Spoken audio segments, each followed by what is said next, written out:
Tozo indray ny mety ho toetry andro any an-dranomasina ny alahady 20 febroary amin'ny 9 maraina hatramin'ny alatsinainy 20 febroary 13 amin'ny 9 maraina. Raha ny sary azo amin'izana-bolana dia misy an'io rivo-doza Fredy io amin'ny ranomasimbe indianina any amin'ny manodidina ndraiky amin'ny 920 kilometatra atsinanana somary avaratra atsinanan'ny Toamasina no nisy ny foibeany tamin'ny 4 ora tolakandro teo.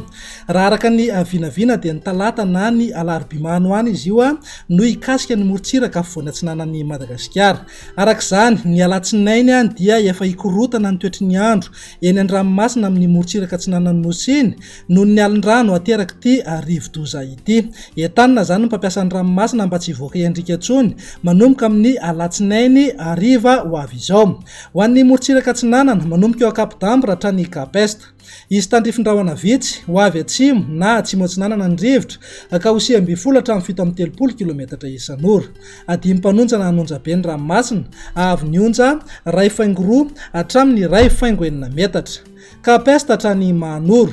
Andrahona mitsitokotoko ho avy atsinanana na atsimo atsinanana ny rivotra ka ho 7 hatramin'ny 20 kilometatra isan'ora.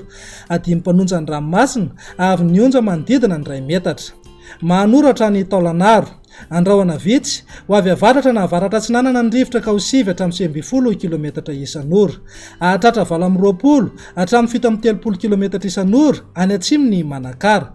Adimy mpanonja na anonja be ny ranomasina avy ny onja 2 ka hatramin'ny 2.9 metatra. Taolanaro hatrany Cap Sainte-Marie. Ibalika amin'ny masoandro ho avy atsinanana ny rivotra amin'ny ankapobeny ka ho 20 hatramin'ny 17 kilometatra isan'ora.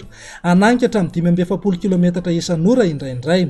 Anonja be ny ranomasina avy ny onja 2 metatra sasany ka hatramin'ny 2.3 metatra. Ho an'ny morontsiraka andrefana Cap Sainte-Marie hatrany Cap Saint-Vincent.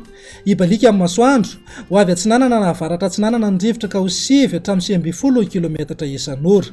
Adimy mpanonja na anonja be ny ranomasina avy ny onja 2 hatramin'ny 2 metatra. Cap Saint-Vincent hatrany Cap Saint-André. Andrahona vitsy ho avy avaratra ny rivotra amin'ny ankapobeny ka ho 7 hatramin'ny 20 kilometatra isan'ora. Ho tonina adimy mpanonja ny ranomasina avy ny onja 4.4 hatramin'ny 2 metatra. Cap Saint-André hatrany Analalava. Andrahona mitsitokotoko mety arahana oram-baratra indraindray eo anelanelan'ny Mahajanga sy Analalava. Ho avy atsimo na atsimo atsinanana ny rivotra indrindra amin'ny maraina. Iodina ho avy andrefana na avaratra andrefana kosa ny tolakandro ka ho 7 hatramin'ny 20 kilometatra isan'ora. Ho toniny ranomasina avy ny onja ho latsaky ny atsasametatra. Anonja be indraindray ao anaty oram-baratra ka manodidina eo amin'ny 2 hatramin'ny 2 metatra sasany. Analalava hatrany kapodambra no amarana anazy. Anoram-baratra iovaova ny fitsokon'ny rivotra ka ho 7 hatramin'ny 20 kilometatra isan'ora. Ho toniny ranomasina avy ny onja ho latsaky ny atsasametatra fa anonja be rehefa ao anaty oram-baratra ka manodidina eo amin'ny 2 metatra ka hatramin'ny 2 metatra sasany.